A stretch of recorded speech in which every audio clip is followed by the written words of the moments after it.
எல்லா படத்துலேயும் வந்து ஒரு லீட் ஆர்டிஸ்ட் ஒருத்தர் இருப்பார். சித்தார்த் ஆர்யா, வினய் அந்த மாதிரி. இதில் ஏன் அப்படி இல்லை?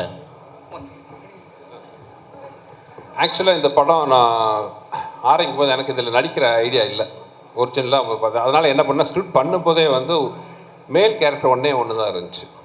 அப்படி தான் நம்ம ஆரம்பித்தேன். ஸ்கிரிப்ட் ஃபுல்லாக முடிக்கும் போது ஆக்சுவலி ஒரிஜினலாக வந்து ஒரு ஹீரோ தான் நடிக்கிறதா இருந்துச்சு. அவர் யாருன்னு தெரியும், மிஸ்டர் விஜய் சேதுபதி. பட் கொஞ்சம் டேட் கொஞ்சம் சின்ன இஷ்யூ ஆச்சு. அவரும் ரொம்ப ஃபீல் பண்ணார். நான் ஏன்னா அந்த குறுகிய காலத்தில் ரெண்டு ரொம்ப க்ளோஸ் ஆகிட்டோம். We are both looking forward to work with each other. But சின்ன ஒரு டேட் கிளாஷ் இருந்துச்சு. அந்த டேட்டு மாற்றினா இங்கே இருக்கிற எல்லா ஆர்டிஸ்ட்டும் ஆல்ரெடி நான் டேட் வாங்கி வச்சிட்டேன் ஃபைனல் பண்ணுறதுக்கு. ஸோ டேட் மாற்ற முடியாத ஒரு சுச்சுவேஷனாக இருந்துச்சு. அதனால் டக்குன்னு ஆரம்பிக்கும் போது என்னால் வேறு ஹீரோ தேட முடியாத சுச்சுவேஷன். அதனால் நானே பண்ணிட்டேன். அது இன்னொன்று ப்ரொடியூசர் ஏசி சண்முகம் சார் வந்து அதில் கொஞ்சம் ரொம்ப பர்டிகுலராக இருந்தார். ஏன்னா அரண்மனைங்கிறது பார்த்தீங்கன்னா ஒவ்வொரு ஃப்ரான்ச்சைஸ்லையும் இப்போ இங்கே மட்டும் இல்லை மற்ற லாங்குவேஜ்லேயும் போகும்போது அங்கே எல்லாத்துலேயும் ஒரு காமன் ஃபேஸாக நான் இருந்தேன். ஸோ இந்த படத்தில் அந்த பப்ளிசிட்டியில் நான் இல்லைன்னா அது தப்பாக இருக்கும்ட்டு எல்லாருமே ஃபீல் பண்ணாங்க. Right from my other language பையர்ஸ்லேருந்து தயாரிப்பாளர் AC Shanmugam sir, ACS Arunkumar sir எல்லாருமே ஃபீல் பண்ணாங்க. ஸோ அதனாலேயும் ஒரு காரணம். ஸோ அதனால தான் இன்னொரு மேல் கேரக்டர் இல்லை. பட் எனிவே வந்து இது ஒரு ஃபீமேல் சென்ட்ரிக் மூவி தான் அரண்மனை.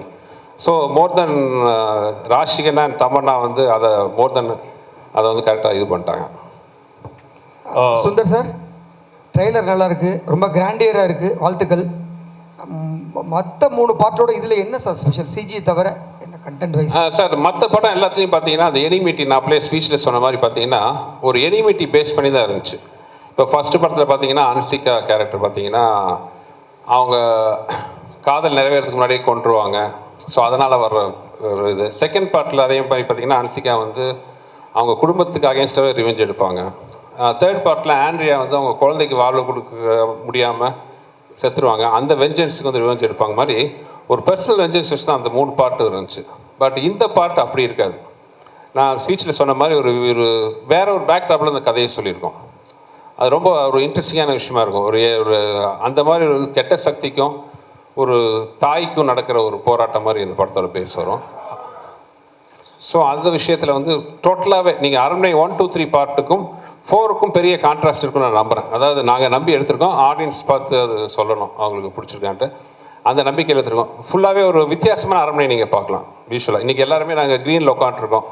அது காரணமே பார்த்தீங்கன்னா அந்த படம் ஃபுல்லாகவே வந்து ஒரு க்ரீனரியா, அதாவது ஒரு காட்டுக்குள்ளே இருக்கிற ஒரு ஊர், காட்டுக்குள்ளே இருக்கிற ஒரு அரண்மனை, காட்டுக்குள்ளே இருக்கிற ஒரு போலீஸ் ஸ்டேஷன், காட்டுக்குள்ளே இருக்கிற ஒரு கோயில், ஃபுல்லாகவே அந்த க்ரீன் பேக்ட்ராப்பில் இருக்கும். ஸோ அதனால தான் அந்த ஒரு சிம்பாலிக்காக தான் எல்லாம் க்ரீனில் இருக்கும். ஸோ இட் வில் பி ஒரு விஷுவலாகவும் ரொம்ப பிரமாண்டமாக இருக்கும். ஸ்கிரிப்ட் சைட்லேயும் பார்த்தீங்கன்னா ஒரு சேஞ்ச் இருக்கும். சுந்தர் சி சார், பெரும்பாலும் வந்து தமிழ் சினிமாவில் பார்த்தீங்கன்னா வந்து இந்த சீக்வல் இல்லைனா ஃப்ரான்ச்சைஸில் வந்து சக்ஸஸ்ஃபுல்லாக இருந்ததில்லை. 1, 2, 3 வந்திருந்தாலும் அந்த அளவுக்கு. பட் உங்களுக்கு வந்து 4th சீக்வல் வரைக்கும் வந்து அந்த ஃப்ரான்ச்சைஸில் வந்திருக்கீங்க. பட் எல்லாமே இது வரைக்கும் போன 3மே சக்ஸஸ்ஃபுல்லாக இருந்துச்சு. This is the 4th one. உங்களுக்கு அந்த தைரியம் எப்படி இருந்துச்சு? What made you to do this sir? எப்படி, எந்த அளவுக்கு சார்? அது ப்ரீவியஸ் படம் தான் அந்த தைரியத்தை கொடுக்குது.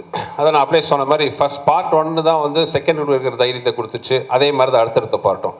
ஈவன் பார்ட் 3 கூட பார்த்தீங்கன்னா ஒரு டெலிகாஸ்ட் ஆகும்போது கூட வந்த எல்லா அதாவது சோகால் ஹிட் மூவிஸ் தான் கூட வந்துச்சு. அந்த படங்கள்லாம் சேர்த்து வாங்கின டிஆர்பியை விட அரண்மனை 3 வந்து அதிக நம்பர் வாங்கி கொடுத்துச்சு. ஸோ அந்தளவுக்கு ஒரு சக்ஸஸ்ஃபுல் ஃப்ரான்ச்சைஸாக இருந்துச்சு. ஸோ அந்த சக்ஸஸும் இப்போ நான் எங்கே போனாலும் நான் அதிகமாக நான் ஃபேஸ் பண்ணுற கொஸ்டின் என்னென்னு பார்த்தீங்கன்னா அடுத்த அரண்மனை எப்போன்னு தான் கேட்பாங்க. எஸ்பெஷலி லேடிஸு, குழந்தைங்க, சின்ன பசங்க எல்லாருமே கேட்பாங்க. ஸோ அதுவே ஒரு பெரிய ஒரு விட்டமின் டானிக் மாதிரி இருந்துச்சு. So that is the reason for the 4.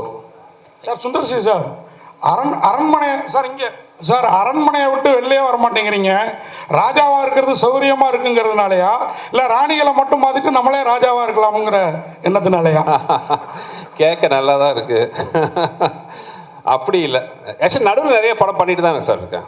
நீங்கள் ஒரு பார்த்தீங்கன்னா கிட்டத்தட்ட அரண்மனை 1 வந்து ஐ திங்க் 2013 வந்துச்சு. இப்போ 2024 வந்து 4th பார்ட் வருது. இதுக்கு நடுவில் நான் ஒரு கிட்டத்தட்ட இப்போ 7, 8 படத்துக்கு மேலே நான் பண்ணியிருக்கிறேன். கலகலப்பு பண்ணேன், தீயா வேலை செய்வோம், நிறைய படங்கள் நான் பண்ணியிருக்கேன். பட் நீங்கள் கேட்குறது அது ஒரு வகையில் அரண்மனை வந்து ரொம்ப ஒரு வசதியான ஃப்ரான்ச்சைஸ். உண்மையை சொல்ல போனால் எனக்கு வந்து நான் யார் வாசலையும் போய் எந்த படத்துக்காக யார்ட்டையும் போய் நின்னதே கிடையாது. நான் என்ன நம்பி படம் எடுக்கிறேன். எனக்கு பிடிச்சவங்களோட சேர்ந்து ஒர்க் பண்ணுறேன். அப்படி இருக்கும்போது வந்து அரண்மனை வந்து எனக்கு ரொம்ப ஒரு கம்ஃபர்ட் ஜோனாக இருக்குது. நீங்கள் சொன்ன மாதிரி அடிஷ்னல் அட்வான்டேஜஸ் ராணிகள் இருக்காங்க சார். அதே மாதிரி சார் சுந்தர் சார், அதே மாதிரி ஒரு பெரிய பெரிய நடிகைகள் ஒரு 2-3 ரவுண்டு வந்துட்டு கொஞ்சம் அவங்க பிரேக் எடுத்துக்கலாம், கொஞ்சம் ரெஸ்ட் எடுத்துக்கலாம்னு நினைக்கிறப்ப உங்கள் படத்தில் வந்து திருப்பியும் அவங்க அடுத்த ரவுண்டை ஸ்டார்ட் பண்ணுற மாதிரி ஒரு சூழல் வருது. இது வந்து நீங்கள் வந்து நடிகைகளுக்குலாம் ஒரு வேடந்தாங்கல் மாதிரி இருக்கிறதா எனக்கு தோணுது. ஒருவேளை மேடமும் ஆர்டிஸ்ட் அப்படிங்கிறதுனால அவங்களுக்கு அந்த மாதிரி அவங்கள சார்ந்தவங்களுக்கு நம்ம சப்போர்ட்டாக இருக்கணும் அப்படிங்கிறதுக்காகவே இந்த மாதிரி படங்கள், ஏன்னா நல்லா ஓடவும் செய்யுது அந்த படங்கள், அப்படி ஒரு ஃபீல் உங்களுக்குள்ளார இருக்கோ? இல்லை, அப்படி எதுவும் இது வரைக்கும் நான் நினச்சதில்லை. அப்படி ஏதாச்சும் என் படத்தால் வந்து ஒரு ஐப்பு மணி வந்துச்சுன்னா வந்து ஆண்டவனுக்கு நன்றி தான். Sundar sir, Mani here right. Yes sir, yes congratulations. Trailer looks very impressive. சரி, நீங்கள் உங்கள் கோர்ஸ் ஆஃப் த ஸ்பீச் வந்து நீங்கள் என்ன சொன்னீங்கன்னா, யூ செட் இந்த படத்தில் பாக் அப்படிங்கிற ஒரு கான்செப்டை பற்றி we've dealt அப்படின்னு, and it's part of Assamese folklore. அப்போ இந்த படத்தினுடைய கதை வந்து செட் இன் அசாம்களா? Where did you shoot? Was this natural location இல்லாட்டி செட்டா? அண்ட் உங்களுடைய CG is also impressive. Tell us about how much time you spent and the firms that were involved. இந்தியாவில் கொடுத்தீங்களா இல்லாட்டி was it done abroad? Yes sir, எனக்கு thanks for the question. இந்த விஷயத்தை நான் வந்து என் ஸ்பீச்சில் விட்டுட்டேன். ஸோ நீங்கள் கேட்டதுக்கு ரொம்ப தேங்க்ஸ். பாயிண்ட் நம்பர் 1 வந்து நீங்கள் சொன்ன மாதிரி this folklore was based in Assam, but the story is not based in Assam. So அது ஒரு கதையில் சின்ன ஒரு இன்ட்ரெஸ்டிங்கான ஒரு நாட்டாக இருக்கும் அந்த விஷயம். ஸோ நீங்கள் கேட்ட கேள்வி படத்தில் ஒரு கரெக்டான பதில் இருக்குது ஒன்று.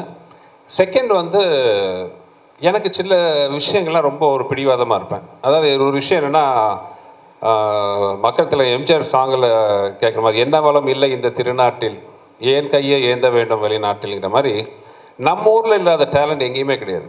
நீங்கள் பார்த்தீங்கன்னா நிறைய ஃபாரின் ஹாலிவுட் மூவிஸ் எல்லாம் கூட பார்த்தீங்கன்னா இங்கே தான் சிஜி ஒர்க் கொடுத்து பண்ணுறாங்க. ஆனால் கம்பெனிஸ் பேர்லாம் அவங்க மேலே தான் வருது. இந்த படம் முழுக்க எனக்கு என்னென்னா, ஒரு விஷயத்தில் ரொம்ப உறுதியாக இருந்தேன். இந்த படத்தில் பண்ணுற சிஜி ஃபுல்லாகவே நம்ம ஊரில் தான், நம்ம ஊர் டெக்னீஷியன் வச்சு பண்ணவங்கள நம்ம குறியாக இருந்தேன்.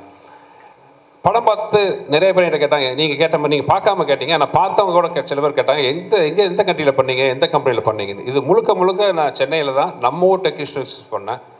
அவ்வளோ பிரமாதமாக இருக்கும். இந்த கிளைமாக்ஸ்லாம் சில போர்ஷன்ஸ்லாம் பார்த்தீங்கன்னா வந்து நீங்கள் வந்து இந்த படத்தோட முக்கியமான சக்ஸஸ்ஃபுல்லான விஷயம் நாங்கள் சிஜியில் பார்த்த விஷயம் என்னென்னா, நிறைய இடத்துல உங்களுக்கு எது சிஜி எது ரியல்னு ஃபீல் பண்ண முடியாத அளவுக்கு ஒர்க் இருக்கும்.